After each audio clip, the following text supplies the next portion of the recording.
Hello, ladies and gentlemen. Welcome to the Collegiate Star League's Fall Hearthstone season, brought to you by Blizzard and Twitch. I'm Nemo Dogan, and of course, casting with me tonight is going to be Lucia. She'll join me in a moment, and I would like to let you guys know this is the very first season of Hearthstone that CSL has done. It's been running since 2009, and we're very happy to present you with this first Hearthstone season. And there are over 800 teams across all games this year. We've had a pretty interesting season so far, seen a lot of shifts in the Hearthstone metagame. We've even seen some Patron Warriors after the Warsong Commander nerf. I mean, just like we saw at BlizzCon, apparently that deck still works as long as you can play it well. So hopefully we'll see some interesting classes tonight, like Rogue and Shaman. Last week we actually did see a Shaman. It was one of the first ones we had seen in a while, but definitely do not expect that class from these players. But if someone brings it, you got to know they're confident with it, because a lot of people just bring other classes like Hunter, like Mage, like Warrior, the more popular, more core classes that people are playing in the metagame. Yeah, I mean, we always talk about it like, oh, those poor rogues and shamans that we never see, but I wouldn't be surprised, especially after seeing both those classes being played at BlizzCon. Even seeing a rogue versus shaman matchup tells you, like, hey, wait a minute, this might be something we could play. So, yeah, definitely be exciting. It's definitely also nice to see that, all classes are basically viable. If you think of games like League of Legends or Dota, they always do statistics on which classes, which heroes or which champions get played. Well, in Hearthstone, like with only 9 classes, obviously it's a bit easier, but a lot of the time we've seen certain classes just dominate, especially with Patron Warrior out.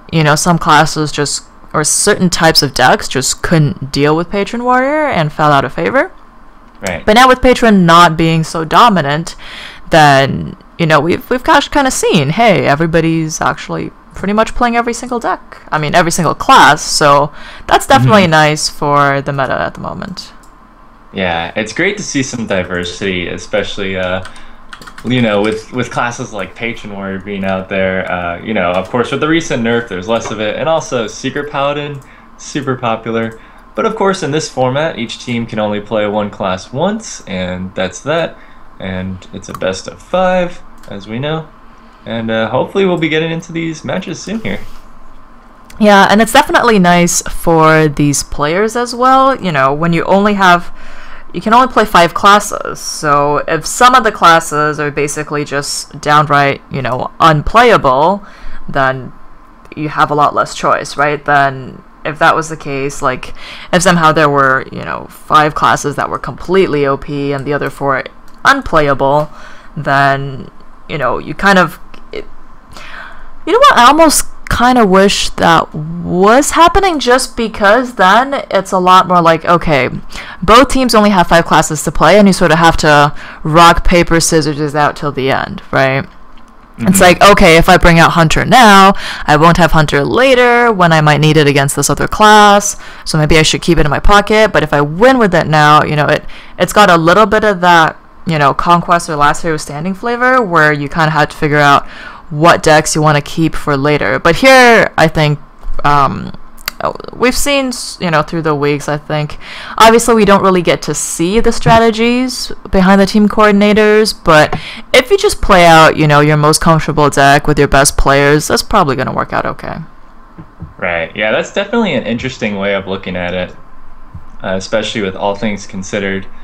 A lot of people do just play like a variety of classes, whatever they're comfortable in, especially. Like we saw a Rogue take a series home last week, which was very interesting because most people don't play Rogue these days, but if you're confident with it, you can definitely bring it to the table and hopefully take a game for your team at least. So definitely some interesting things should happen tonight. Hopefully we have some great matches. I would be excited to see Shaman, like I said, maybe some other interesting decks, like mid-range Paladin would be cool. Maybe like some sort of token Paladin deck with Murloc Knight instead of the regular Secret Paladin decks, which are of course very popular. But still, it's nice to fake your opponent out too. I mean, if you bring a Paladin deck, most people are going to be like, all right, this is a Secret Paladin, right? And maybe they'll mulligan accordingly and stuff like that. But if it turns out to be a different class, then it can definitely throw someone for a loop. Alright, we're just getting into game here. Looks like we will have Zarko versus Swole Legend here for the first game. We didn't even talk about the schools yet, my dear. Oh, yeah. So it will be NYU, represented here at the moment by Zarko against Columbia with Swole Legend. We have a Mage versus Paladin going on. Yeah, this is something we've seen a lot. The old Mage vs. Paladin matchup, pretty traditional, but not so traditional decks, as these days a lot of things have changed. Turn 1 Secret Keeper was not so common in the past, but we see it very often in the current metagame, as Secret Paladin is a dominant deck. Absolutely. Yeah, usually you want some secrets to follow it up, but even if you don't have secrets, to your opponent, it's still a big threat, and they might take some desperate measures to try and deal with it. Well, we see here, it is probably a Freeze Mage coming out from Zarko. Interesting choice. Freeze Mage is one of those decks that there are certain matchups you just don't want to run into. So, pretty daring for them to just start out and play it out first turn. Yep, but I'm sure they're happy with this matchup. I mean, a deck that's completely based around minions is what Freeze Mage preys on. They just love to see these decks that want all of their minions to survive and to hit their opponent's space, which most decks do, but when they're small minions that Freeze Mage can deal with efficiently with their board clears like Doomsayer, like Flamestrike, like Blizzard, It's definitely an effective deck against the aggro players and varieties of decks. And as it has been all through Hearthstone's history, I think Freeze Mage has been a very common answer to aggressive decks like Zoo. Like in the past, people used to bring out Freeze Mage all the time against Zoo. So looking at the game here, a turn 1 Secret Keeper into turn 2 Knife Juggler is a pretty solid curve so far for Swole Legend. He also has a Muster for Battle to follow up next turn, which he can use to hit for 3 damage with those daggers, as well as the 1/4 weapon that he will acquire. That is the dream. The Knife Juggler surviving into a Muster for Battle. No minions on the other side, of course, so it's not, it's not like you get to muster into your opponent's muster, but he did it without the knife and just coined it out or something like that. But it's good to just get some damage in. That's sort of what you need to do, against the Freeze Mage, especially with stuff like Blizzard, with Flame Strike, Doomsayer, Frost Nova, that kind of thing. You just want to push as much damage as you can without overcommitting. And since right now he's only got 3 mana, you have a few turns.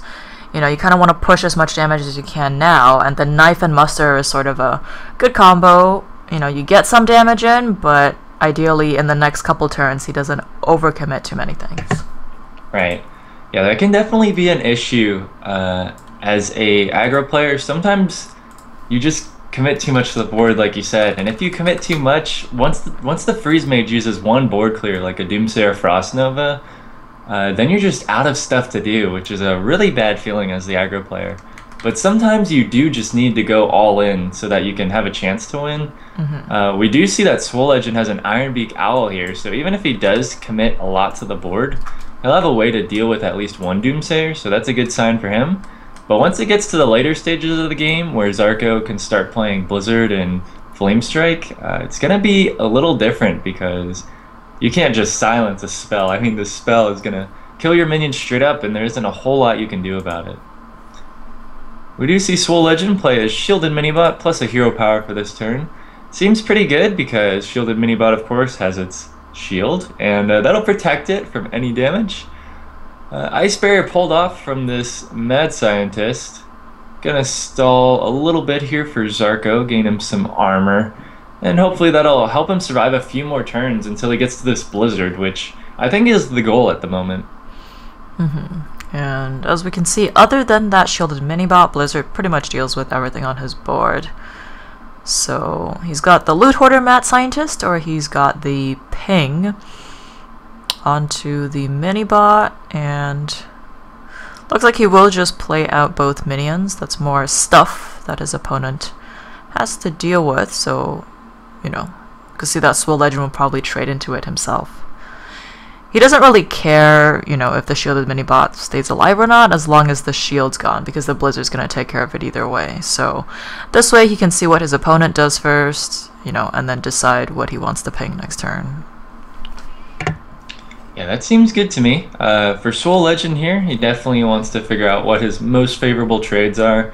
His board is getting pretty full anyways, so you probably don't mind trading off some of these 1/1s. Of course, you want to see what happens with Knife Juggler. Good operations there. You want to maximize the chance that it hits a minion, so you want to leave both on board before you make your 1/1. That way, there's a 2 out of 3 chance instead of just a 50-50 chance if he had traded before. So good order of operations. And we do see a secret pull for Zarko. It's not an Ice Barrier, so in that case, it should probably be an Ice Block, as we do see it is. Some Freeze Mages do play some other secrets to throw people off, but typically Ice Barrier, Ice Block are the core secrets that you'll see, 2 of each in every Freeze Mage deck. Definitely, and with his health a little bit low, looks like Zarko's going to go decide with the Antique Healbot this turn. The only problem with that being, of course, that the Blizzard will not kill off the Shielded Minibot next turn.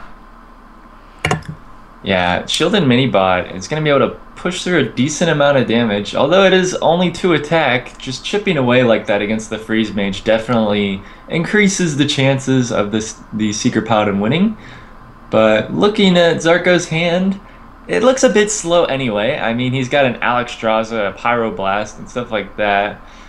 Not what you want to see right now as the freeze player, but the Blizzard is a nice upside to this hand. You could Blizzard this turn into Fireball, Arcane Intellect next turn to finish off the Mysterious Challenger. It really depends. There are a bunch of secrets in play that Zarko's got to consider. Yeah, I think you just have to Blizzard, however. And the Avenge will proc onto the Mysterious Challenger, which leaves it at 6 health, which is very nice. Because obviously, as you know, a Fireball plus a Ping will take care of it. Yeah, now that it's at 7 health from that competitive spirit, the Secret Keeper is at 2 attack now. It did come back to life from that redemption.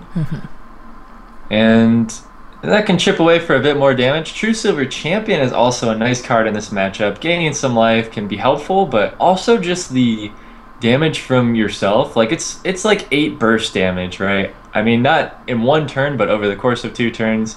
It doesn't get frozen by Blizzard. It doesn't get frozen by Frost Nova.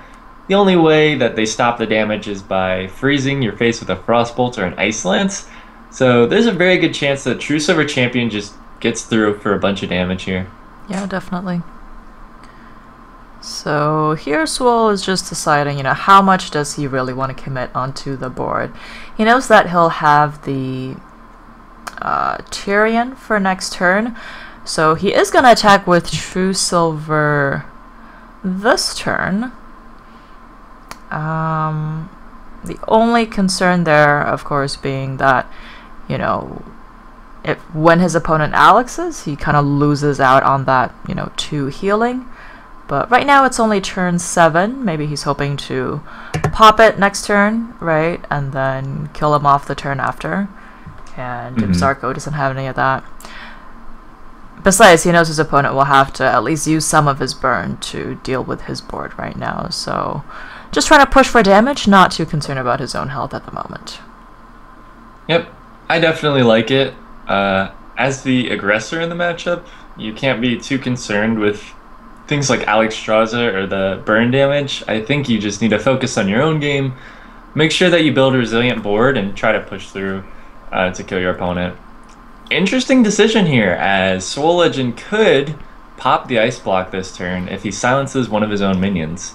Now, something to be considered is that he could put his opponent to 1 by silencing his Mysterious Challenger, because it will go back to 6 attack, it'll be unfrozen, and then he could use the True Silver Champion to pop it and leave his opponent at 1 health, which is definitely where you want the Freeze Mage to be. I think that's probably worth it, right? A Flame Strike would kill everything else off, would leave it up. Another thing is that Zarko is only going to be on 8 mana next turn. He already used the coin, so Alexstrasza is not an option. He's going to have the other Ice Block or a lot of freezes to even if he doesn't have the other Ice Block. You have a lot of minions on board, right? There's only so many things he can do a turn at 10, even at 10 mana.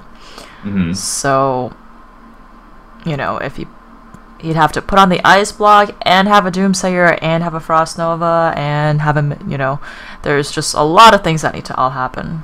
Yeah. Ooh. I mean, Flame Strike's good, but not good enough. It can't kill off the Mysterious Challenger. He doesn't have an Ice Lance to freeze it either. Looks like he's just gonna place his bets on drawing a Frost Nova. Yeah, needs a Frost Nova or gets another secret out. Doomsayer by himself, unfortunately. Yeah, Doomsayer's not gonna cut it, yeah. Very rough. The end is coming for me. Yeah, Doomsayer knows it. Zarko knows it too. He does go ahead and concede this one over to Swole Legend. He'll take the lead for his team, up 1-0 for the New York Violet Teachers, NYU Violet Teachers. I expect a rogue. There's a Violet Teacher. There's a Violet Teacher in the name. I mean, or, if they just want to play a Violet Teacher in a different class, like maybe a Token Druid kind of thing, that works too. As long as I see a Violet Teacher. Yeah, I mean, it could also be in like a Druid deck, of course, Innervate or something. Pretty sure somebody owes us a bomb lobber somewhere. What Yeah, school was that? yeah, we never saw a bomb lobber from Where's Your Bomb Lobber Now, but maybe it's because of the irony of their name. They were just saying they don't have any bomb lobbers. Like they don't actually play any in their deck. It's just a mind game because the other teams see their name. Like maybe that's what it is with Violet Teachers too, because they know that the other team's gonna see their name and they're like, oh, they're probably gonna play Rogue. What do we have to counter this? Something like that. But who knows? They might just bring out Face, Hunter, Secret Paladin. Then their strategy will have worked. They'll have faked their opponents out, right? The mind games. Mind games are definitely real. All the way back to team names, of course. That's the very basics of it. And then you can get to your in-game name and I stuff. think in-game name in this format would be cool to mess around with. Like, you know, especially remember that one time we saw a guy play Shaman because his opponent's name was Beast Wrath of. So you get a good guess that it's a druid, right? And he played Shaman against it, which worked out very well. So I'm saying, you know, maybe you want to psych your opponent out by making your name something that, you know, suggests that you're of a certain class, but then you play the class that counters the class that would be good against that class. Yeah. Oh, that would be great. Yeah, you can do some sick mind games for sure. But it does look like we are in game here. We're gonna have Ismuzi. How do you pronounce this? Ismuzi on Druid versus Kenste on Druid. Is Definitely some exotic player names again this week. I like it.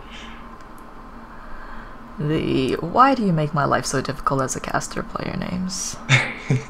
Well, we could just call him Is, I guess. That should be fine. I assume is in the pronunciation there somewhere. Yeah, that's good. But sorry for butchering your name. Or we can be like, you know, the druid player and the other druid player. Yeah, I And mean, druid players. wow, we definitely see some druid hands here from both players. Both of them have innervates. Is has 2 innervates. We get the greetings out from Kenste. We'll see if Is matches that with his own greetings. Seems like he's considering his hand here. I mean, No response. yeah, From just completely Is. ignoring his opponent. I mean, Wow. he is golden, so maybe he thinks that non-golden druids don't have the right to talk to him. Oh, They have to prove themselves first, but the we see a Fell disrespect. Reaver. A Fell Reaver drawn from Kenste. Wow. That is something that has been in and out in the Druid decks, I think. There have been some people who have played it in more aggressive styles of Druid, and some people who have just taken it out of the aggressive decks, even though a lot of people do like it for aggressive decks. I mean, 5 mana, 8/8, that's a solid deal, right? BGH kills it. It also has its downside, but as an aggressive deck, usually it doesn't matter too much to you. I like this. Living Roots this turn, and then Fell Reaver on turn 2.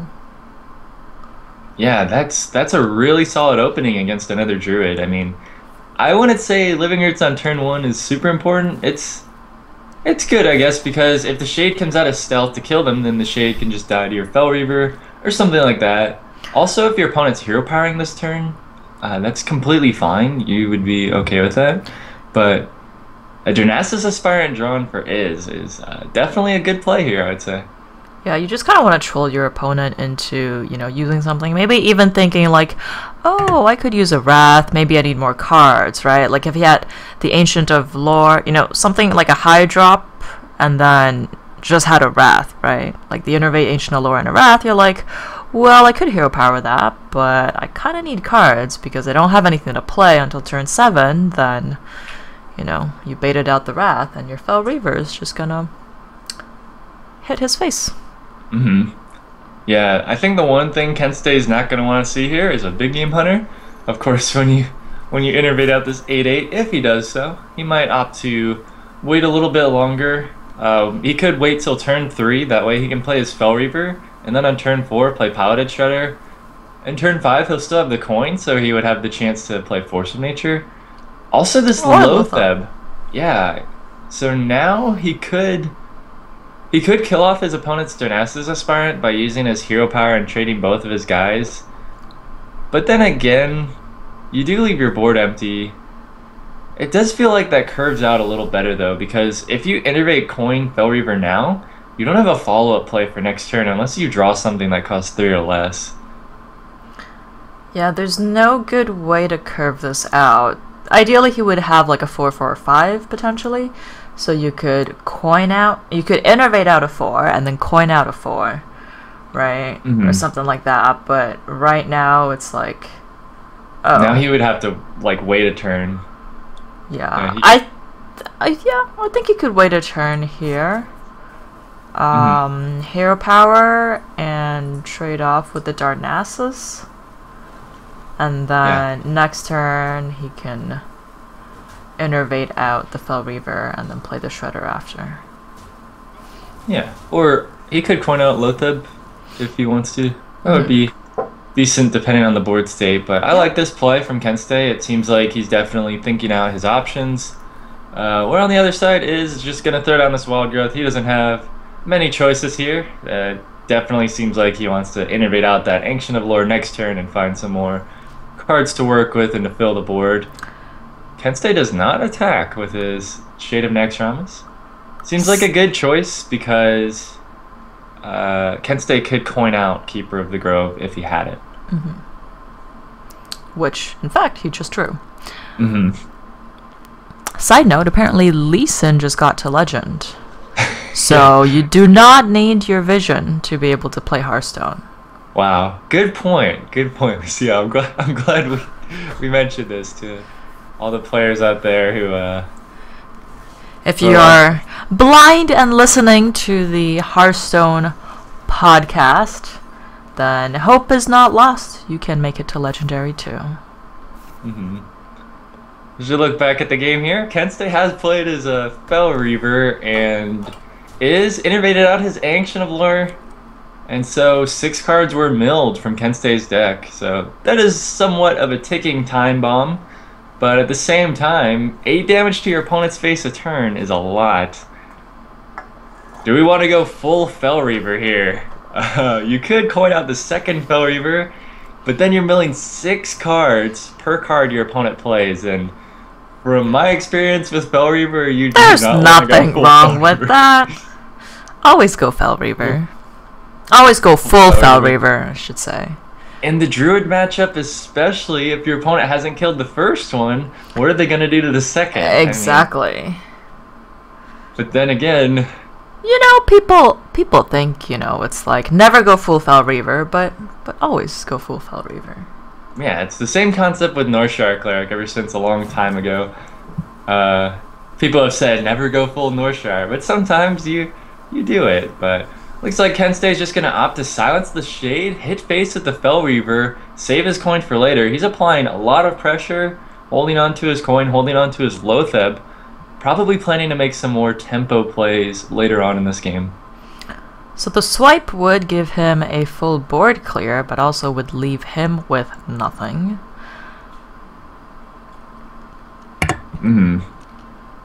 Yeah, the full board clear is nice, but usually as the Druid, you just want to make your board bigger than your opponent's. You don't want to have both boards clear, you just want yours to be higher stats in total a lot of the time. Yeah. And the taunt's going to be really good for him as well, since that's going to prevent that Fel Reaver from going face for 1 turn, ideally.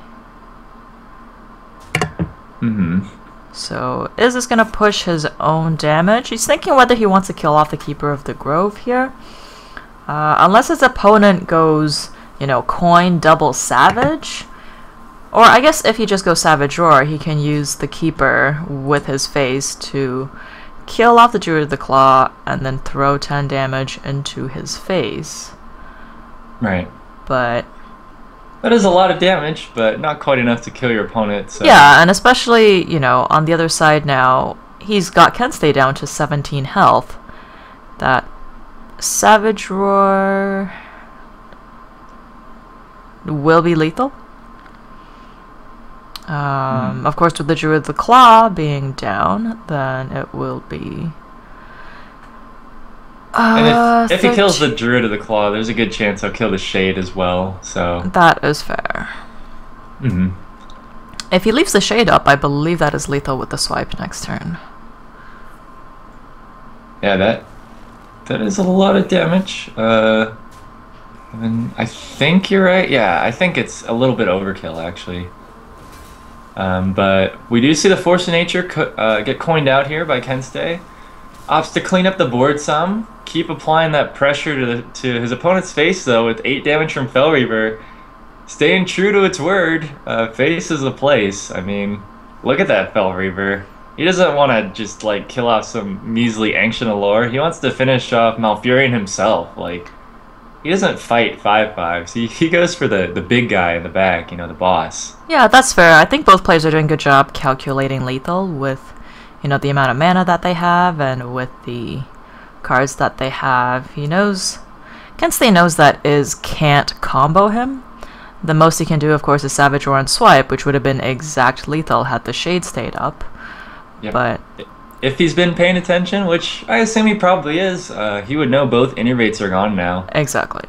And so that's how he knows that Iz can't combo off here. He hasn't seen a Theracin yet, which is just Drew. But, man, what's the play here? You gotta kill off this Fel Reaver, right? That's so much damage. But if you do that, you've got, like, no board left for yourself. It's just a really tough spot for Ismasi at this point. Yeah, I think you swipe and then hero power away the Keeper of the Grove. Seems like the best you can do here. I mean, you're just so low. All right, Fel Reaver number 2. Let's go. Definitely seems like a good choice in this spot. Lotheb would be decent. You won't get milled, but you've already seen both innervates like we mentioned. So. Yeah, so Lotheb would be good next turn, right? Because that will be when his opponent has 9 mana. So that way, just in case his opponent doesn't die this turn, he's got Lotheb to prevent combo, of course, and then he'll have another turn. Exactly. Depending on what happens. But Iz still has not drawn a big game hunter. He probably has one in his deck somewhere, but not to be found here. I mean, normally you wouldn't want it against other druids, right? But the double Fel Reaver druid making a stand. Well, actually, a lot of druids now have been, I think last week we've seen as well, have been running 2 big game hunters. And the 2 that we saw last week didn't really, they sort of just had to play their tempo BGHs, didn't really have anything to do. Right. But this week they're like, oh, I don't need BGH, and ouch. Well, who knows? Maybe he's running 2 BGHs and they're in the 18 cards in his deck. Now, if he doesn't hero power here, I believe he is dead to Savage and hero power. So, thinking about the living roots, which is what I think he's going to do, but 8, 9, 10, 11, 12, 13, that is exact lethal for his opponent. It seems like living roots is what you have to do there to have a chance to win. Like with your Savage Roar and stuff like that, you hope your opponent doesn't kill you, then you hope you have enough damage to finish him off the next turn. But unfortunately for Iz, Kenstei does have the damage here to finish him off, and he's going to take his team up to a 2-0 lead. The NYU VOD teachers coming out strong here. I thought it was the Mage one, or the Paladin one last time. The Paladin one. Yes, yes, yes, you are right. Apparently, ignore the score. It was incorrect. Don't mind me. Whoops. That's alright. We're just testing you guys. No worries. But we'll get that fixed, and we'll be moving on to this next game momentarily. We've already seen some interesting things so far. I mean, the Druid Mirror match is always something that is. Oh. Do you have combo? Do I have combo?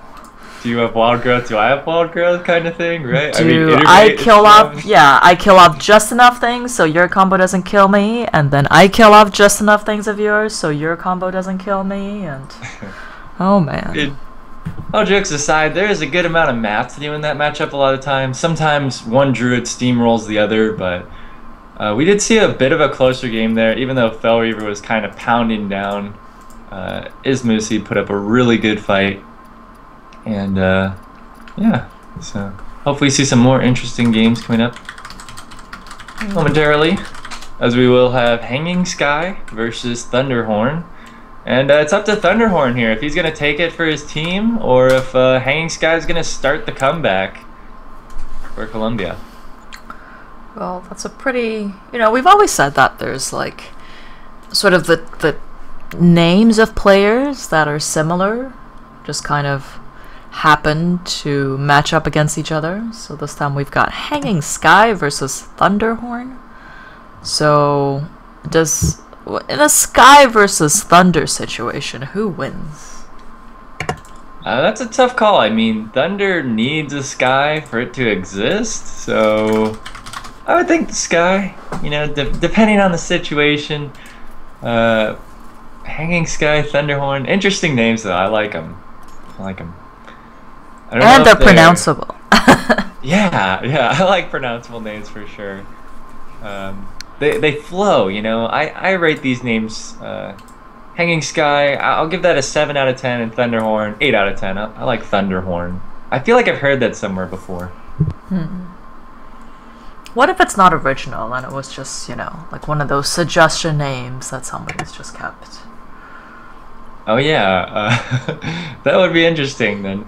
Blizzard's got some great suggestions for names. If you don't have an account yet, sign up and they'll give you these awesome suggestions. And be another Silent Storm.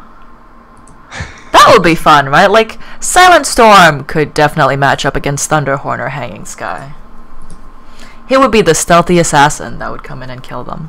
We have the game loaded up here. Hanging Sky will be on Paladin versus Mage from Thunderhorn. So this actually ends up being the same matchup we had in Game 1, just reversed. A well-met being tossed out from Hanging Sky. Trying to keep a little bit of the dignity from Paladin. As we know, there's been a lot of secret Paladins lately. And as what we look like here is a mid-range Paladin, just trying to keep a bit of dignity and justice and all that still in the Paladin class. Honor. Yes, that's the word I was looking for. Hanging Sky is all about honor, and Thunderhorn got some mad science coming out here from Medivh. Definitely a fitting character to be playing as a freeze mage. Absolutely. And once again, well, this time we have a mid-range Paladin instead of the secret Paladin versus Medivh. So we'll have to see how this freeze mage ends up working. What is that card back from Thunderhorn?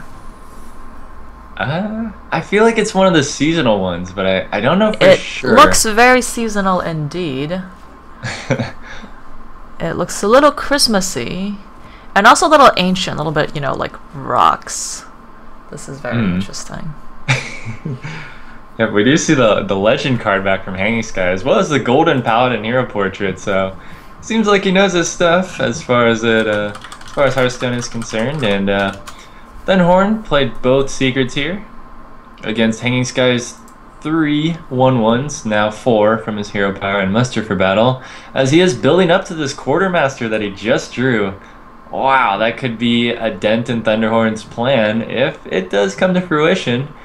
The Quartermaster will make all of these 1/1s into 3/3s, and that'll be one heck of a board to see on turn 5. Thunderhorn does have a Doomsayer, but he's only on 4 mana. Even if he did have a Frost Nova, he couldn't use that combo. Also feels a little early to do something like that. Mm-hmm. It's like he actually wants to consecrate from Hanging Sky's hand. That would be...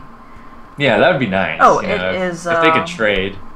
Yes, the card back's actually the High Maul card back, which is the card back for achieving rank 20 last season. Very nice. He's kept up then. Yes, gotta update your card backs, every time. I like it. But looking at Thunderhorn's hand, I mean, I would say Doomsayer is a little bit of a consideration because you could hero power a 1/1. I feel like you've got to have some respect for Quartermaster, but then again, Secret Paladin is the most common Paladin deck statistically at the moment, so not playing around it is also an option, and he will get punished here by this Quartermaster. Oh boy. Wow. That's gonna be Yeah, unfortunately, you can't really tell from the first few turns, right? Like, it's likely that even if he had a secret keeper or secret, he could have missed it turn one, and then a knife into a muster, into a mini bot. Those are all reasonable plays. So, especially maybe because his teammate played a secret paladin, he had that kind of bias thinking like, oh yeah, I'm also against a secret paladin, and then right. there goes the two arms, the four arms men, we should say. Yeah, lots of arms for those men. I mean, they've done a lot of damage so far. They're gonna keep it up as this Ice Bear is gonna get popped from Thunderhorn, and I think these guys keeping up the pressure. I mean, traditionally mid-range Paladin has a fairly even matchup against Freeze Mage, I would say. Depending on how many heals the mid-range Paladin has, they can even be like really favored in the matchup. But pretty unfortunate with this Quartermaster coming out and causing a lot of damage to Thunderhorn. Yeah, it's hard to be favored when your opponent gets 4 recruits of value out of a turn 5 Quartermaster. Yeah, we just saw the second Wilmette come out from Hanging Sky. He's really making his point here. I don't know about this honor thing anymore. At first, you're like, okay, he's friendly, he's just sending out a greeting, and now you're like, oh, come on, man. It's like, you just take out a dagger and you jab him a little. Yeah, your enemy, and you just say, like, how you doing? As you're just killing them. It doesn't have a whole lot of honor involved. Okay. Worst idea ever. You make a knife that when you stab someone with it, like has like you have like squeaky toys or something, and you can press them and it makes a noise. You do that with a no. You do that with a knife, but yeah, sure, well met or anything. But basically, when you stab someone with it, it emotes, right? It basically like trolls them. Yeah, that'd be pretty terrible. That would be stabbing someone's bad enough. But yeah, the emote on top of it. Wow. Really takes or it would say something like, "Oops, did that hurt?" Just all kinds of obnoxiousness. Yeah. We do see a Flame Strike come out here from Thunderhorn. Cleans up the board a solid amount. Mind Control Tech, not exactly what you want against a Freeze Mage. You'll rarely ever get that Battle Cry off, if ever, but Hanging Sky has rebuilt his board in a single turn. He's got 7 minions in play. Thanks to that upgraded hero power, as well as another muster for battle. Refreshed his weapon, keeps the damage coming, and Thunderhorn seems like he's still in a bit of trouble here, but it's definitely not the end. He does in fact draw a Frost Nova. I was just going to say he had 5 mana left after the Arcane Intellect, which would be perfect for the Doomsayer Frost Nova combo, which he does draw into, having 14 cards left in his deck, so pretty good for him. Gets that, and there's no space at all to play anything this turn for Hanging Sky, even if he wanted to. So there goes everything. That Doomsayer did his job. The end has come. Indeed, at least for all of those minions. But Arcane Intellect into the Frost Nova was a pretty strong combo last turn. I mean, he had the right mana to do it. I'm sure Thunderhorn was thinking about it. He hadn't drawn either Frost Nova yet. And it was a very opportune time as his opponent's board was full, like we mentioned, and no chance of a silence being played. So, very strong turn, and Thunderhorn gets a clear board and clear mind as he plays this Frostbolt with Archmage Antonidas. Wow.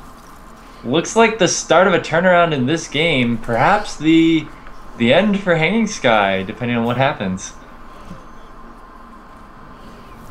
Alright, Antonidas dropped down to 1 damage, but let's be honest here, that's not really the threat of Antonidas. Yeah, it's not because he does 5 damage. He won't get through the Sludge Belcher, but he doesn't really care,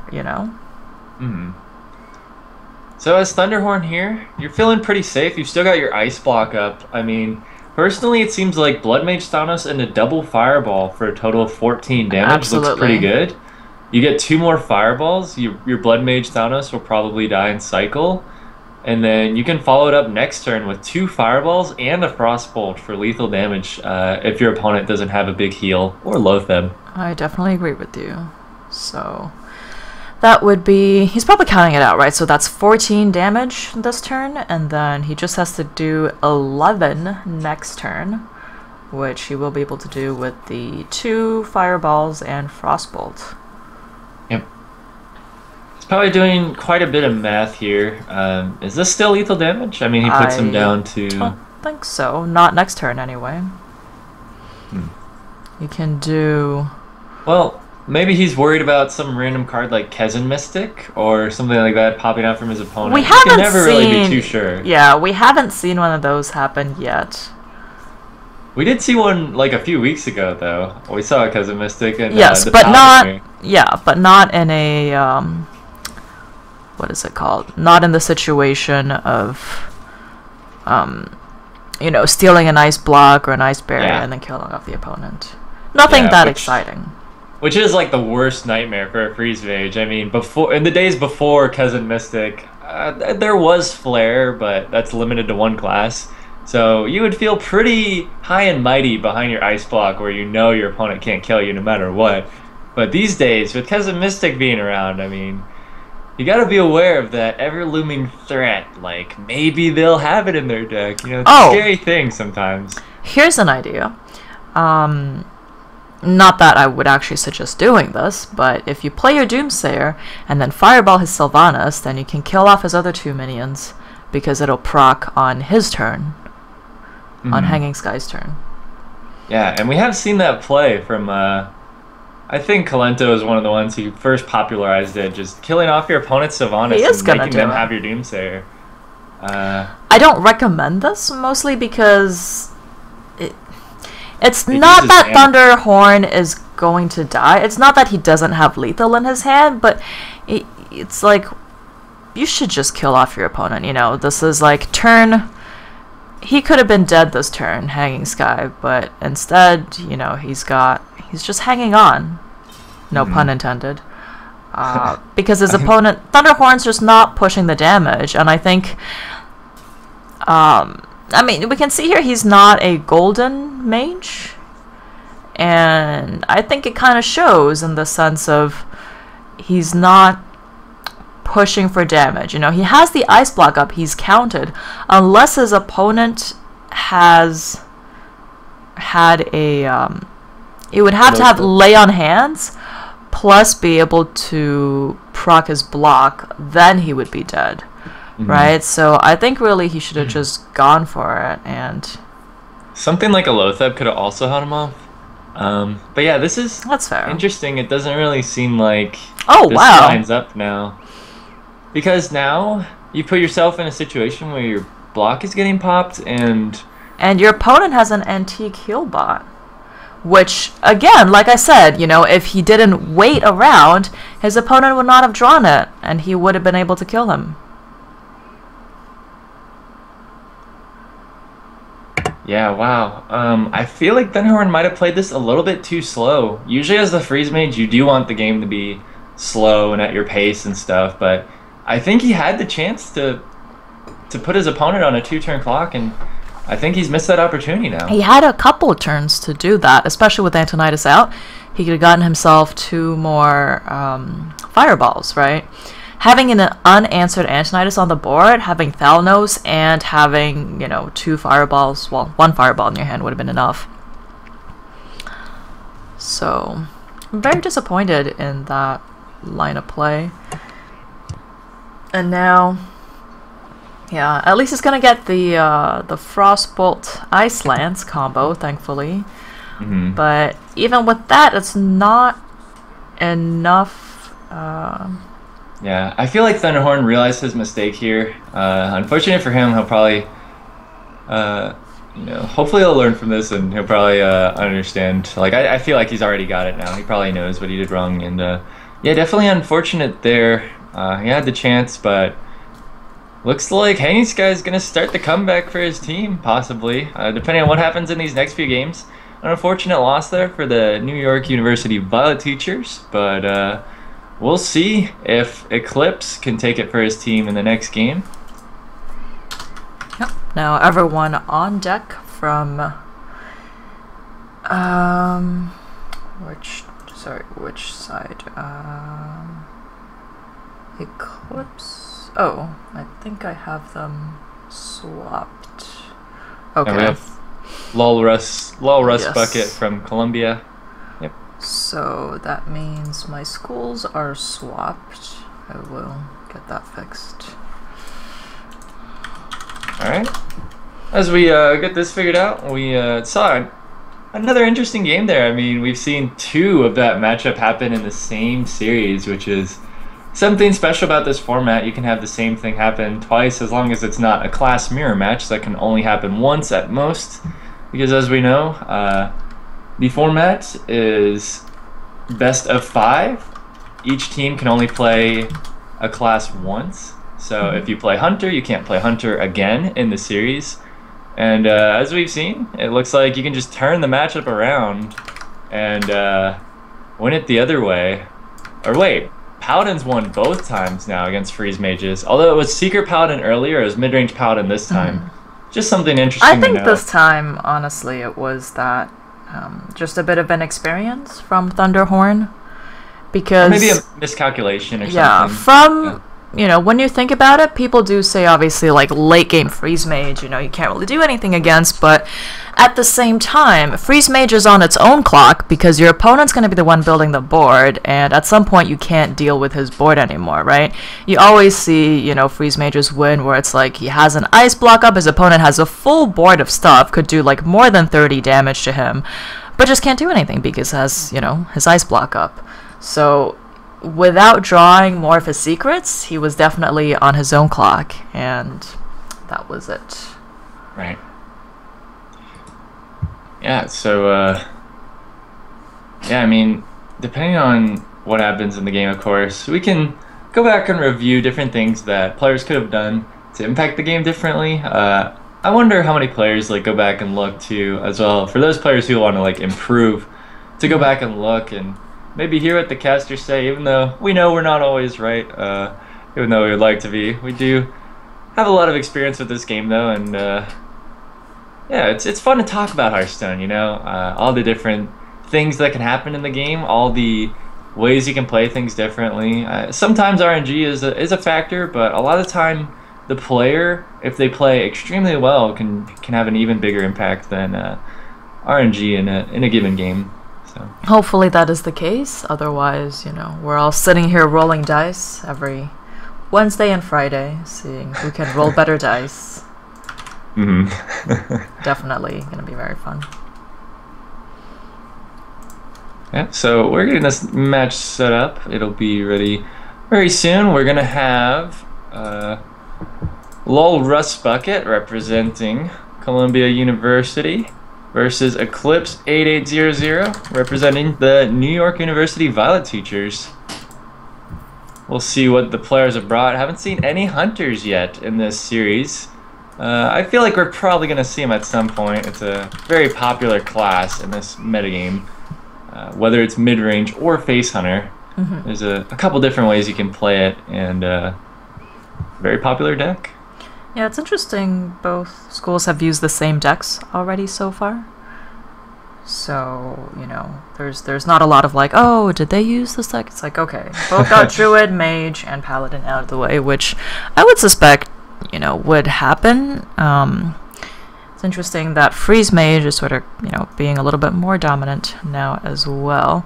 Especially, of course, with Patron Warrior being gone, Warrior is just one of those decks that Freeze Mage absolutely cannot deal with. It looks like we have a Warrior mirror matchup this time instead. Yep, still keeping it simple for us, I guess. I mean, if we do have a game 5, we'll know that Warrior's out of the picture as well. Another mirror match. This should be interesting because Patron mid-range is a thing that's going around right now. All right. And what do you have on your side? I've got a War Axe, a Deathbite, and a Brawl. We've got an Acolyte of Pain, a Sludge Belcher, a Deathspite, and a Justicar, so... Okay, so yours is probably a Control Warrior. Mine is... There's still a chance this could be a Patron Warrior. Yeah, I mean, seeing the Brawl and Walrus's deck, does kind of hint to me that it's probably control, but it really does depend. Some people still play. Yeah, I mean, the mid range that is being run right now does have a brawl in it. 2 fiery war axes here for Lolrus. Hmm. Yeah, Jessica or Trueheart, if this is the Warrior Mirror matchup, definitely something you want to have access to as the games tend to go long. And yeah, I think we should grab a cup of tea, sit back, and relax because we've probably got a decent pace game here coming up for us, a Control Mirror. People complain about aggro and stuff. They're like, man, these decks, why do people play aggro? But then when we get to control matchups, people are all like Resident They're Sleeper. like, you can never please people, you know? Exactly. Just like, don't worry You're not about happy that. with aggro versus aggro. You're not happy with control versus control. You're not happy with control versus aggro. I mean, what's the deal here? How can Yeah, well, yes, because if you play control versus aggro, right, and the aggro player wins, you're like, oh, great, no skill, you know, GG.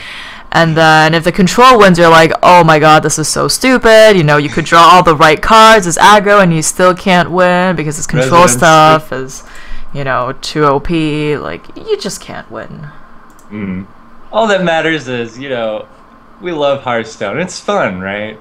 Yeah, I have fun playing Hearthstone. No matter the That's matchup. what matters. But, I mean, we do see Eclipse has Golden Warrior. We'll see if this has an impact in this matchup. I mean, Oh, who won in the Druid? The non-Golden Druid won in that case. mm. So we'll have to see if the same applies here.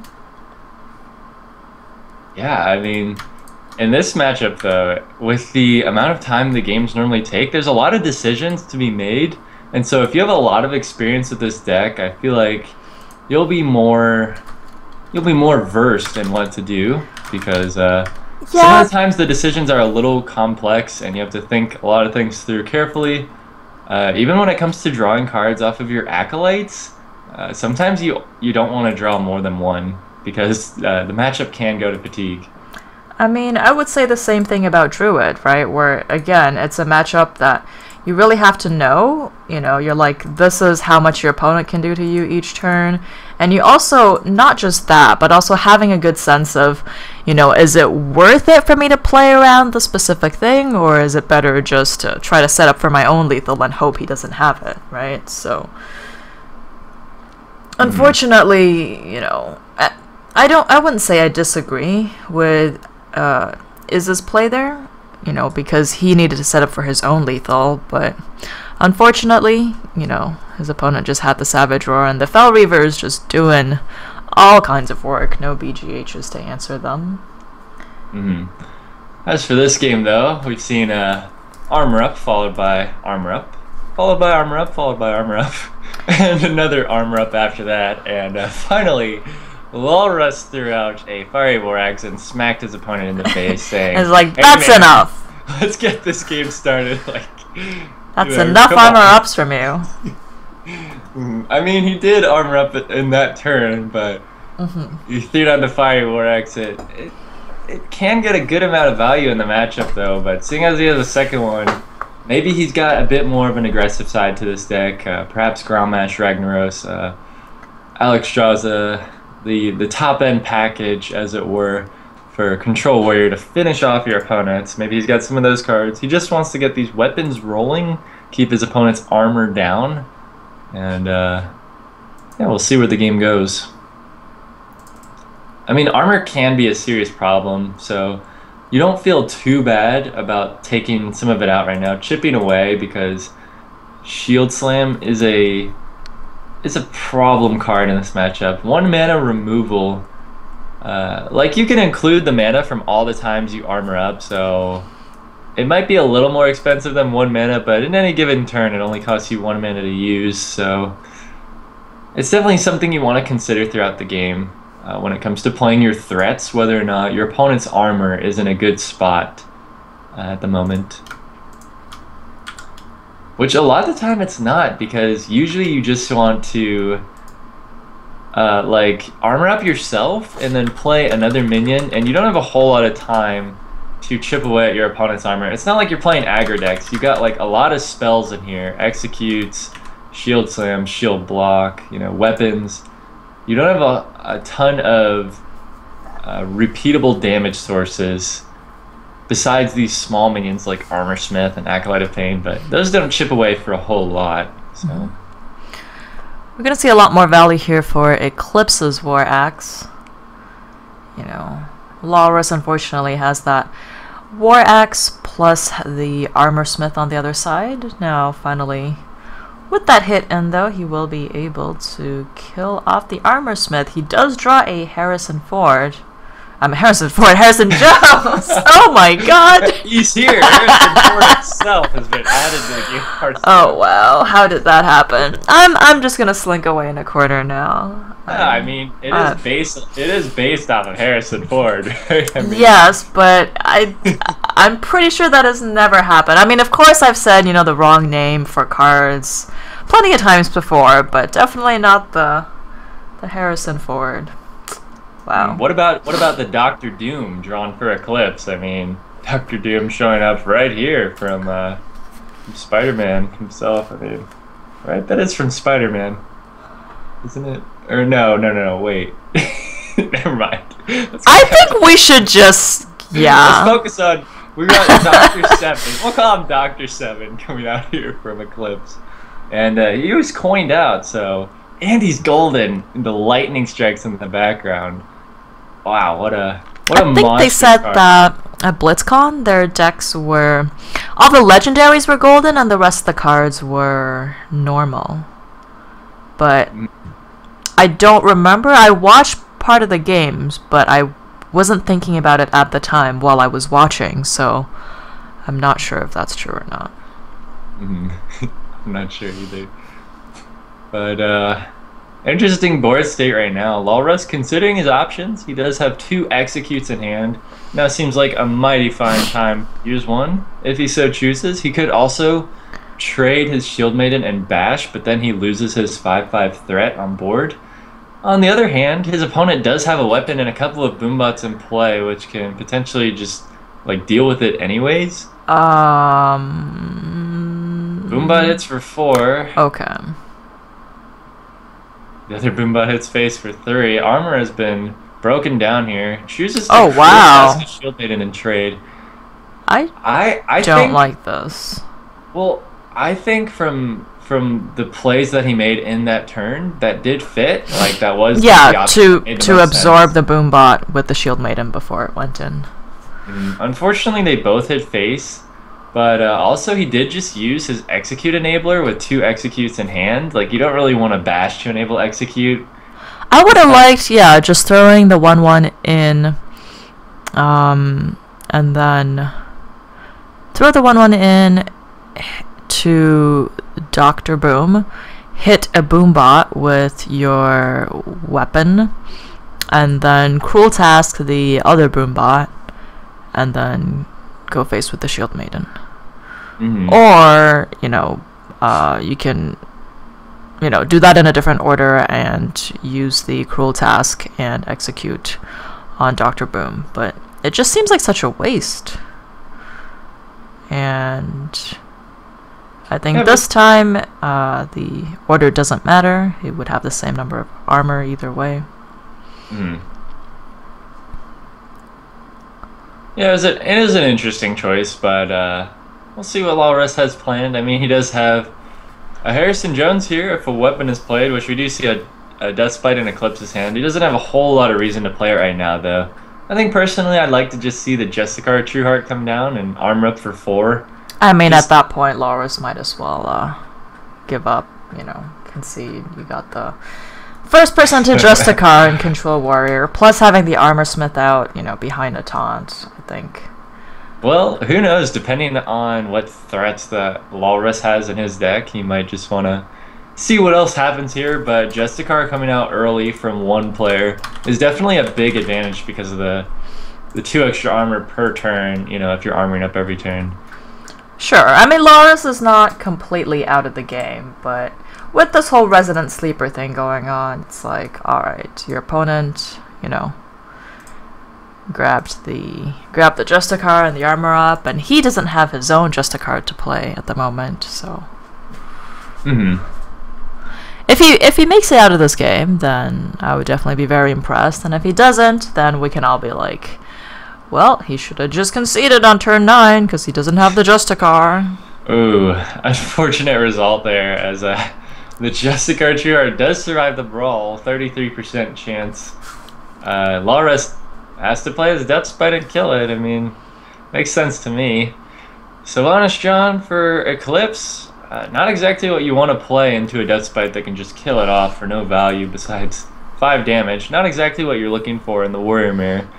I would like to see just double Acolyte this turn. I mean, draw some cards, look for some more threats. If he kills one with his Death Spite, you're going to net some cards off of the other. And while this matchup can sometimes go to fatigue, often it can just be about whoever draws their threats and can stick one of them into play and have them, like just stay there and keep applying pressure. It is difficult to keep a threat on board because your opponent has a lot of removal, but if you draw a good amount of cards early on and your opponent can't respond quick enough, you can get the upper hand when it comes to pressuring. Yeah, it's a pretty tough balancing act. You want to force your opponent to use their removals, right? Especially things like execute, or especially a combo execute, like having the shield, the cruel task plus execute, or having a shield block or shield maiden plus shield slam kind of thing happening.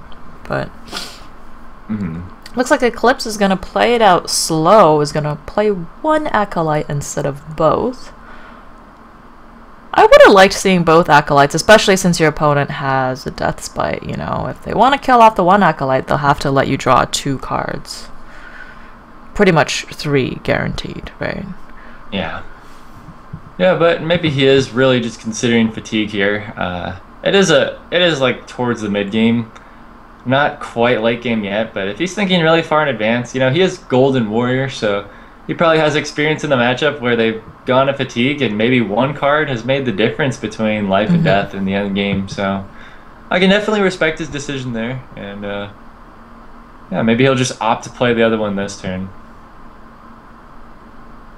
I mean, I would say you probably don't want to play Sylvanas here to steal a 1/1 Ooze once the Death Spite Death Rattle has taken place, but well, he wouldn't get anything, right? Because the Ooze would toss itself into Sylvanas first. Yeah. That's like, true, assuming you won't get me! Right. It's like, I would rather die than have you steal me. Exactly, yeah. The Ooze would, Honorable Ooze. Or Slime, I guess the proper name is Slime, but... the proper name being, just die Slime. for the cause. Hi, my name is Slime. No, just Slime, not... No echoing slime or acidic swamp slime, just Slime. Yeah, I like it. He's his own man. But we do see Harrison Jones, as well as an Acolyte of Pain. Some decent value here. Gonna cash in on a couple of cards. Wow, Grommash and Big Game Hunter drawn. There is a revenge there as a Grommash enabler. Although Eclipse, he's got his own Death Spite as well, so.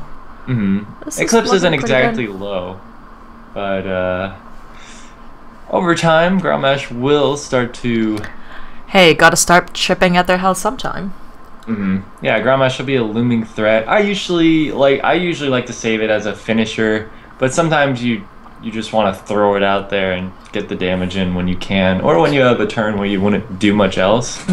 But wow, that Justicar Trueheart has been doing work here as she's died, but her effect still stands as this Warrior Hero Power is gaining 4 armor per turn still. Well, clearly they should add another card that's like a more powerful version of Justicar, but it only happens when that minion still stays on board. It'll be something ridiculous, like gain 10 armor, and you're like, what? Excuse me? Yeah, that would be pretty strong. I mean, but if the thing did die, yeah, that would be one way to balance it out. Decent value Baron Geddon here for Eclipse. I mean, in this matchup, usually you don't expect it to do that much, but killing off just a 1/1 and a 1/2 is decent. You can't expect a whole lot out of Baron Geddon, like I said, in this matchup. Yeah, I think just throwing in the Death Spite here is fine. Like you said, he does have the Execute for Grommash. And this way he can toss out a fresh Ysera, a golden Ysera, in fact. I guess the only problem being that his opponent does have 12 armor, Yeah, 12, which 12 armor is means a those scary two thing. shield slams in his hand. Okay, so not a good Ysera turn, You know what? unfortunately. This could be the time where you just want to Grommash and break some armor. Looking at the board here, you don't have much armor yourself. You don't care about your actual HP too much. So I would like to see Grommash Death Spite into the Baron get in, Yeah, and then hit face, break the armor, set up for your Ysera next turn. Then you I can like armor it. up yourself. Mm-hmm. So Grommash doesn't always have to be a finisher. I think this is a nice use of it from Walrus, as he does deplete his opponent's armor, and he probably won't be able to build it up before the Ysera comes into play. Yeah. Well, maybe I'm wrong. Shield Maiden, Bash, Shield. Yeah, that's a lot of Armor armor. up. Plus the Hero Power next Well, turn. he Because, can't do it this turn, but Mhm. But he could just Shield Maiden. well, you might as well Bash. just armor up. True, true. You could Shield Maiden armor up or tank up, as it's Right, called of now. course. Or this. I mean, your execute's already enabled. I like the use of it here. He's not tunnel visioning onto the shield slam. I think that's a good use of the execute. He doesn't have another enabler, so I like that instead of shield slamming. This is very sad, though. You see that 11 armor there, and you're like, ah, I can't play Ysera. Not to mention having to deal with the Shield Maiden as well. Yeah. Plus, Eclipse does have a Sylvanas. If he so chooses, he could Sylvanas shield slam his own Sylvanas to steal the Ysera. But it looks like Walrus has drawn another Brawl. Something we've seen every so often in Warrior decks, the double Brawl combination, but usually it's just one. Walrus man modes his Ysera here. He doesn't have a whole lot else to do. Decides to just throw it out there and see what happens. Maybe his opponent won't have an answer. But as we know, Eclipse does. It's just his choice on how to deal with this. Does he Sylvanas shield slam? Does he just straight up shield slam it? Yeah, I would Sylvanas and take it.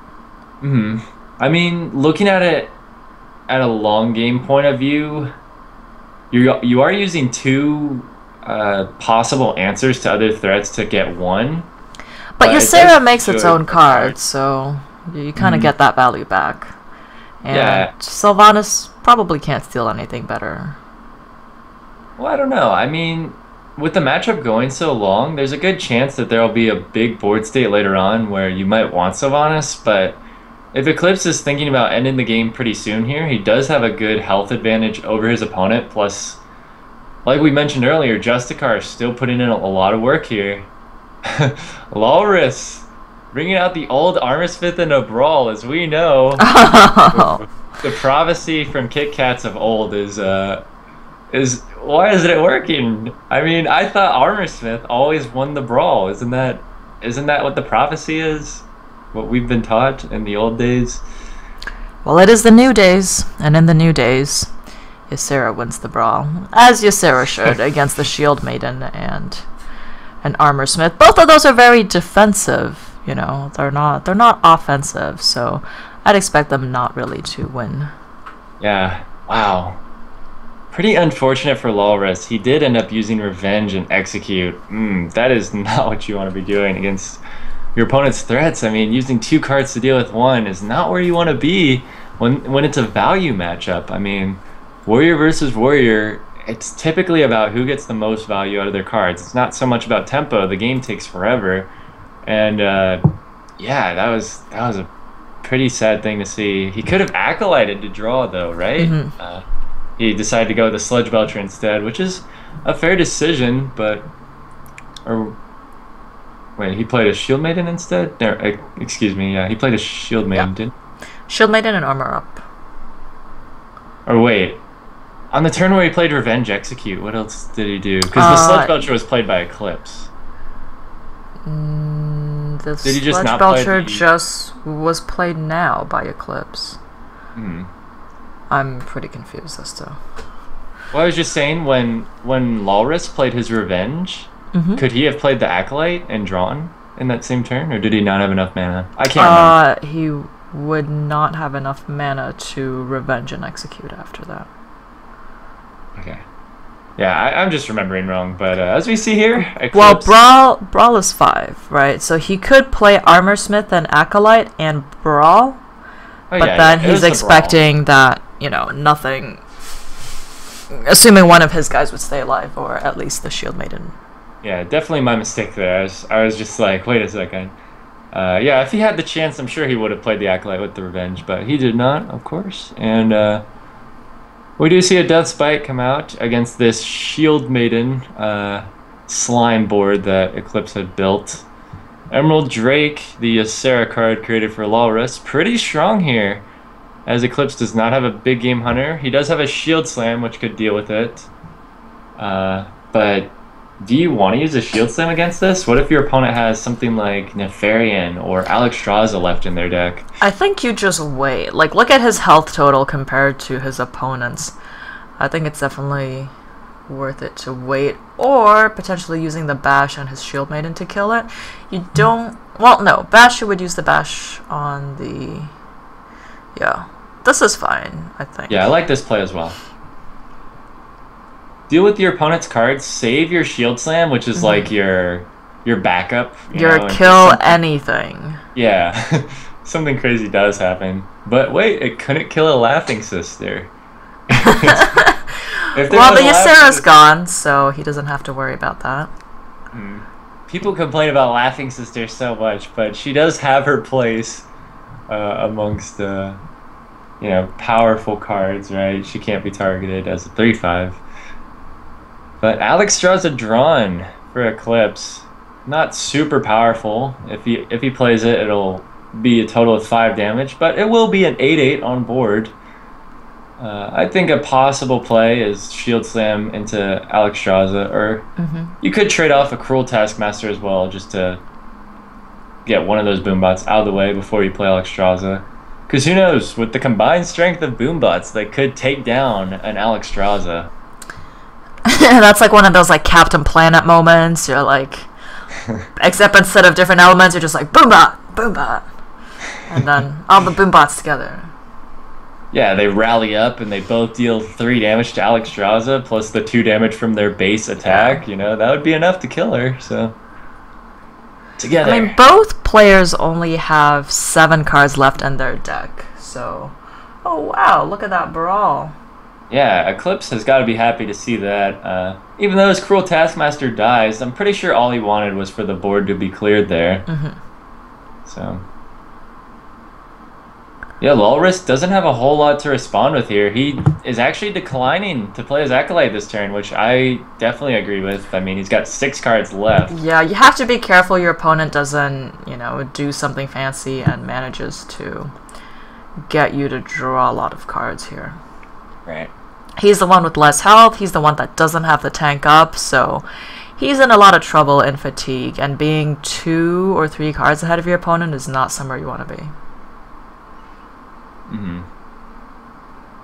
The Acolyte would... Well, he has his Death Spite still, so he's not really concerned about the Acolyte in order to trigger his execute either. Right. Yeah, but Walrus cannot be feeling good with where he's at right now. I mean, down how much health here? The Eclipse is at 65? Okay, this will make it easier. 40 plus 29, 69 now, right? So it evened out, and Walrus is only at 27. I mean, Eclipse has over double of Walrus's life total, which usually isn't a big deal in Hearthstone, but I mean, that's a lot more health. 40 armor stacked for Eclipse. Man. Yeah, at this point, Eclipse can play it safe, like Freeze Mage, there's a time when you have to just push damage, but as Control Warrior, like, he didn't even bother to play the Alex last turn, he's just like, I'm gonna armor up. Yeah. Yeah, and I think that's totally fine. He knows there's no rush here. He knows it's going to Fatigue. What does it matter at this point? Let's just play the armor game. Like, if he misses a turn of armoring up, he might open himself up to dying. Like, He's got answers. He's got Grommash. What is he afraid of? He knows what he's doing here. I like Eclipse's play of patience right now. Definitely showing his experience with controller. Yeah. This is basically a position that, unless you do something radically terrible, then you can't really screw up. So Eclipse, he's just gonna hang out. He's gonna wait. Just looking to bring it home for his team. Hmm. Yeah, and I think he's executing it very well here. Um, Meanwhile, the rest of us are like resident sleeper. I mean, I like control matchups to be honest. It is unfortunate though that one player got Justicar early and the other didn't, because that's a big impact on this matchup. But We might be able to see all the cards in the two players deck, and then we can see whether Lawless just doesn't have Justicar or whether he just got so unlucky that he didn't draw his Justicar at all. mhm. Yeah, Eclipse is just deciding how to kill this. I mean, he's got a lot of ways. Which one is the best one? I think BGH is perfectly fine here. I agree. You get a threat onto the board. It will just die to the Death Spite, but you want to get that Death Spite out of the way anyway. If you've been keeping track, you know your opponent has one Execute left. They might have something else that the Death Spite, Battle Cry, or excuse me, Death Rattle would enable. I can't really think of anything right now, but who knows? Besides the Execute, there might be something else. And yeah, I would like to see the Big Game Hunter. If it was another big threat other than Barongeddon, I think you'd want to be conscious of the possibility of Barongeddon, but now that it's out of the way, you can feel pretty safe just throwing down a Big Game Hunter without worrying about whether or not it's going to get killed off for free. Oh wow, a shield block. That's rough. They're almost certainly going to go into fatigue here, so trading that 5 armor, unless he gets something that he really wants to play. Yeah, Right. usually it's not efficient, yeah, to play the block, but he's so far behind. I mean, he's got to be thinking about what he has left and how he can possibly win this game. Yeah, bottom 4 cards, it's like Sylvanas, Varian, Justicar, Yeah, and at this point, he's got to realize himself that if he's winning this game, it's not going to be through fatigue. You're at a deficit of so much life right now, and you need a quality threat or something to stick here.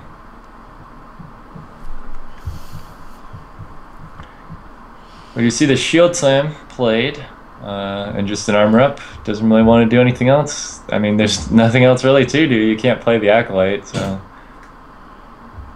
Yeah, now it's up to Eclipse. Does he just want to keep up the plan of armoring up? I wouldn't mind seeing an attack from the Death Spite here, especially with the Fiery Warx in hand. And Grommash as well. You're going to want to have some way to enrage it, and Shield Slam is just going to kill it off, so... I'd like to see an attack. Yeah, when you have a little bit of armor, you can kind of coax your Grom. You're like, hey, get going. When you have 46 armor, you're just like, wow, excuse me. Just completely crush your Grommash. Yeah, I mean, I guess you don't have to attack with the Death Spite here in case you think your opponent might have some mid-range threat. It might just be worth holding on to, but yeah, it's really up to Eclipse here. I think he's just taking, armor up. Just go. taking everything into consideration. There are only so many things you can keep into consideration at 79 health. Oh man!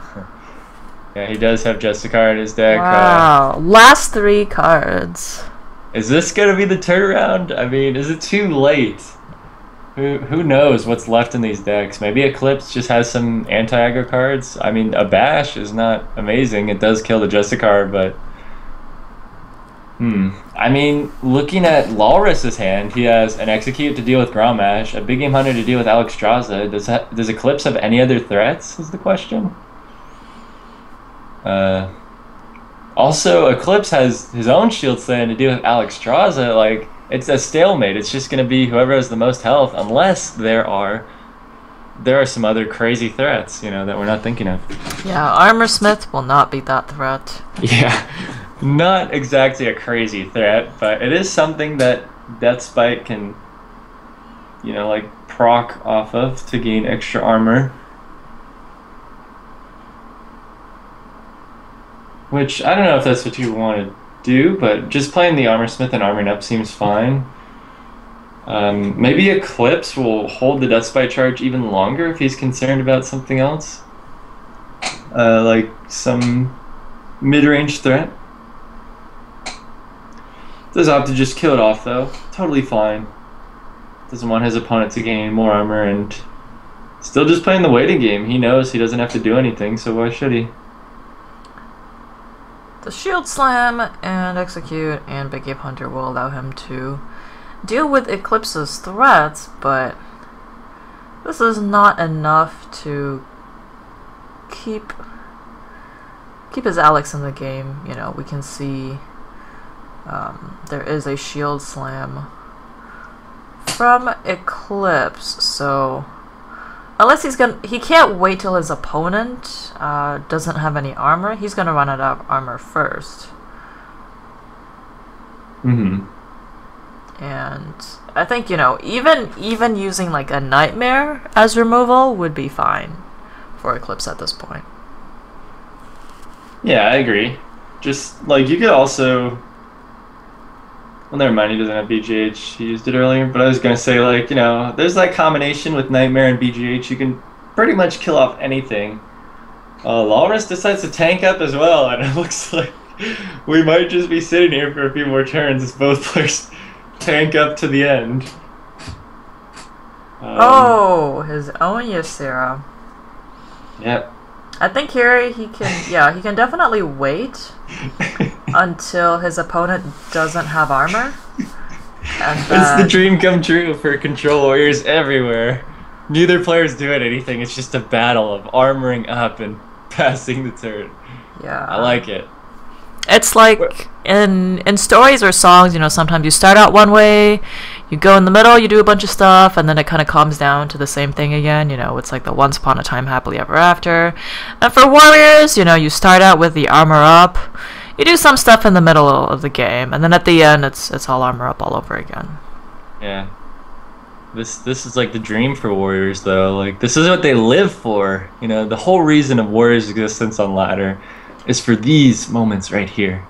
These clutch times of what removal spell do I use? What threat do I play? But as we can see, Eclipse is at a very, very big advantage, and he has been for a long time. Alex did not see that coming. 67 damage. Yeah, I mean, that's definitely going to leave a mark, as Alex Straza has been removed from the Obviously, board. Acolyte and then hit his face. Yeah, maybe he could just show his opponent his manliness and just be like, "Yeah, let's do this. I'll draw a lot of cards. Let's go to fatigue, man." Actually, he can. Yeah, let's get the. I would like to see the shield block and Acolyte of Pain being played on his, you know, so that he can die on his own terms instead of his opponent's. Not right now, obviously, because there's not enough fatigue damage, but when there is. Right.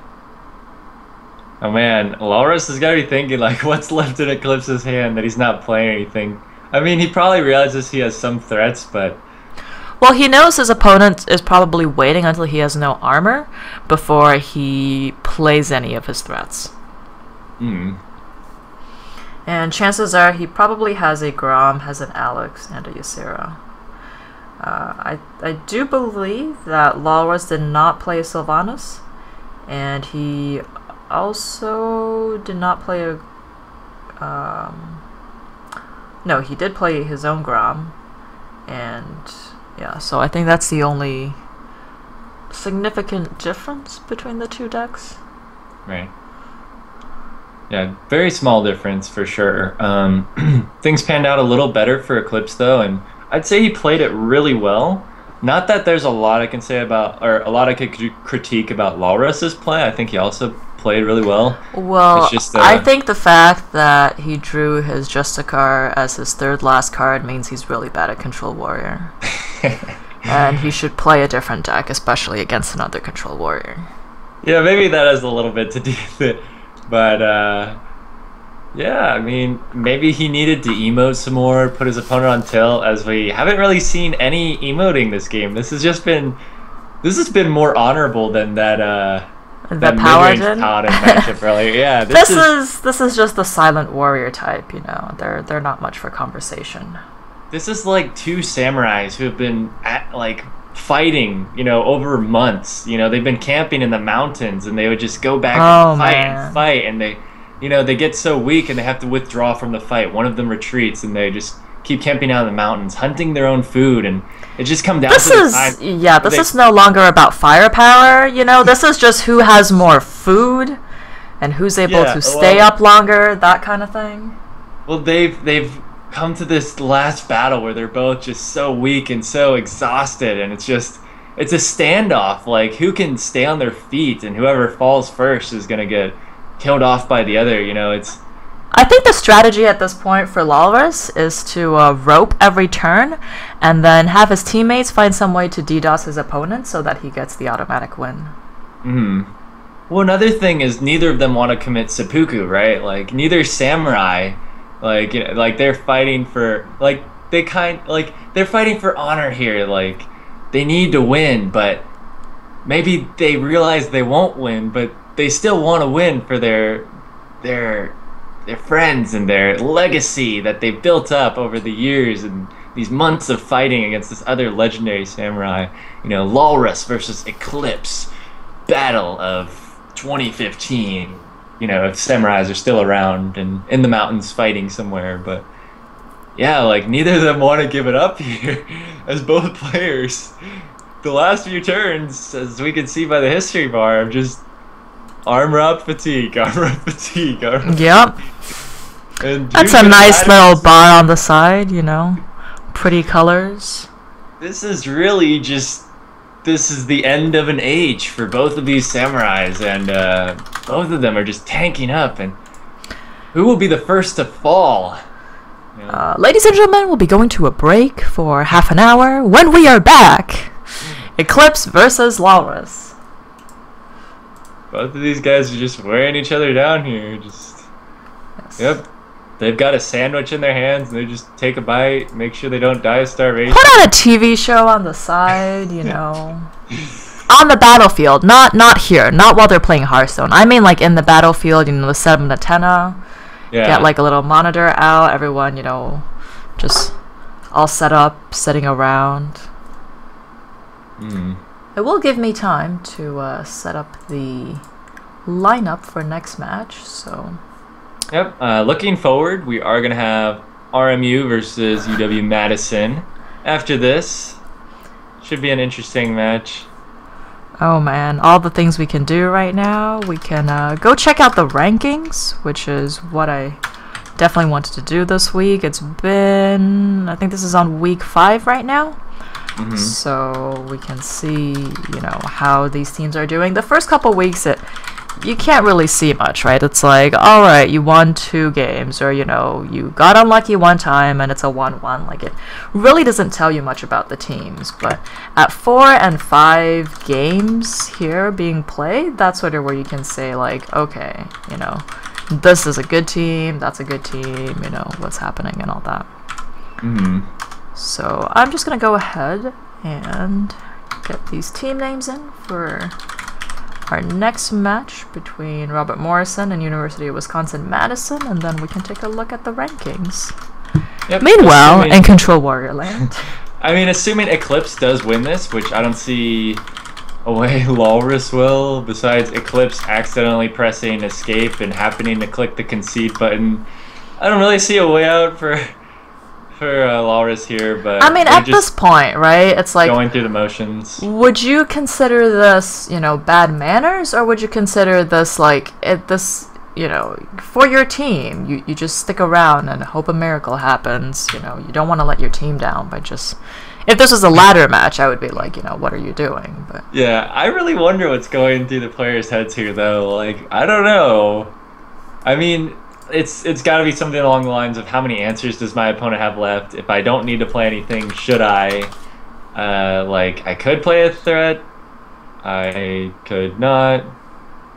It's just... all right, so looking at the standings, in the Western Division, we have University of California, Los Angeles, being at a 3-1 record. Fun fact, their name is UCLA A team, but I don't see a UCLA B team. So I think that's a bit of a, what's it called, mind games, where you're like, oh, we're the good team, so you guys better watch out, right? And then Yeah, I mean, we've got sure.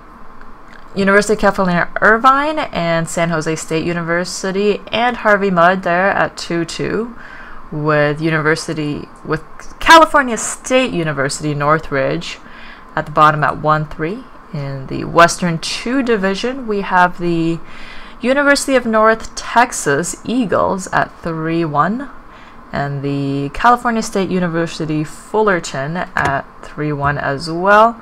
We got our poor Banana Slugs at 2-2, and Berkeley Goldford Grizzlies, who actually placed second in the Hearthstone tournament that Collegiate Star League ran, at 2-2 as well. So West 2, probably a pretty strong division to be looking at.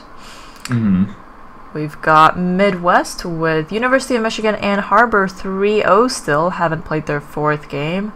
South Dakota School of Mines, and the rest of the schools there are all at 1-2. So they're all even, with Michigan, beating up on all the other schools in the Midwest. And Midwest 2, we have Penn State at 4-0. Drexel University at 3-1. The Drexel Dragoons, who are also in the wrong game, but that does not seem to be ruining their record of winning, so that's okay.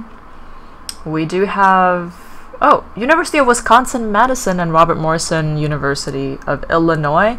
They will be our second series of the night, as we mentioned, and they are both at 1-2, so unfortunately, a win is not going to bump them up, other than, basically breaking off the tie with each other. But since Drexel University is 3-1 at the moment, even if Drexel or Penn State loses, Wisconsin or Robert Morrison will still be in 3rd and 4th place, really just breaking the tie off between the two universities.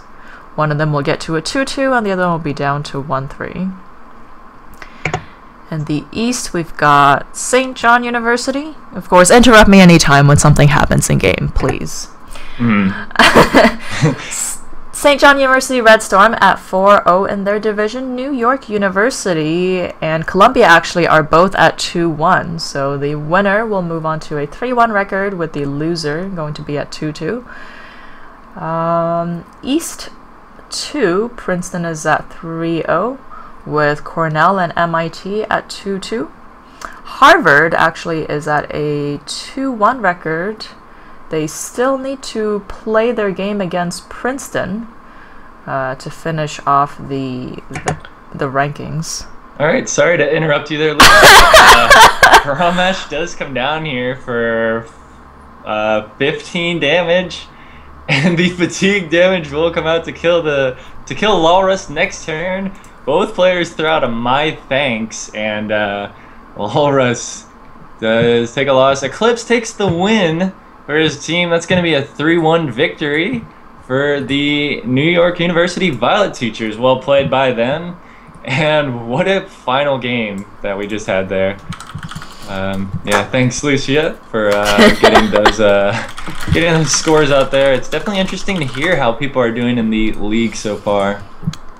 So with that, Columbia will drop down to a 2-2 record, with the New York University Violet Teachers now up 3-1, still behind St. John's University. But if they manage, to get a game, I don't remember if they've played each other yet, but the handy dandy CSL website will let me know. So let me just grab that up real quick. Looks like, yeah, they did already play the Red Storm.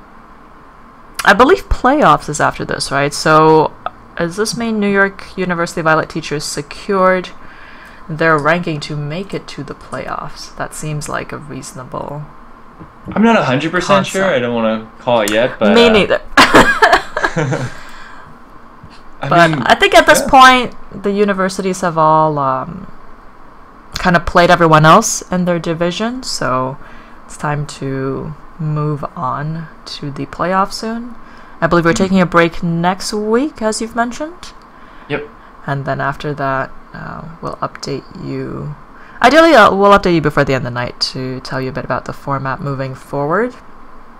Just finishing off the rankings here, we've got, as I mentioned, Harvard actually, I believe, is the team with the most players on the, players to watch out for list by CSL, and unfortunately not doing that well. Depending on how they do versus Princeton, they'll either be in a three-way tie with Cornell and MIT, or they will make it on to be tied with Princeton. So that'll be, I guess, fine. That's a pretty tough bracket to be in, East 2, with Princeton, Cornell, Massachusetts, and Harvard. And unfortunately, the poor Canadian team, Western University, Western Ontario Mustangs, 0-4 in that group. Getting wrecked by the Ivy League. And the Northern Division, McGill and University of Toronto, both at 3-1. And the Concordia Bomb Lobbers, unfortunately, at 1-3. The Bomb Lobbers not doing their job. And finally, in the South Division, Georgia Institute of Technology is up 3-0. With George Mason University Wizard Poker Players at 2-1. Yep. All right. So with that, I think next up we're going to have RMU Hearthstone versus Tempo Dorm. That is the University of Wisconsin Madison. Should be an interesting series. We'll have that up for you guys momentarily, or very soon after a short break. So yeah.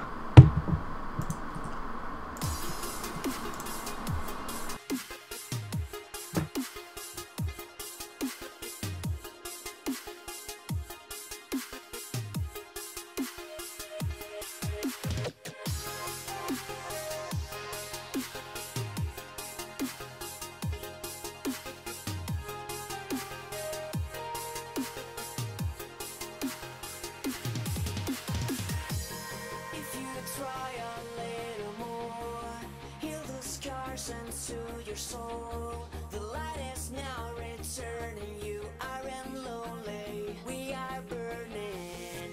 So take your breath and close your eyes. You could not reach the afterlife. Before you go, I want you to know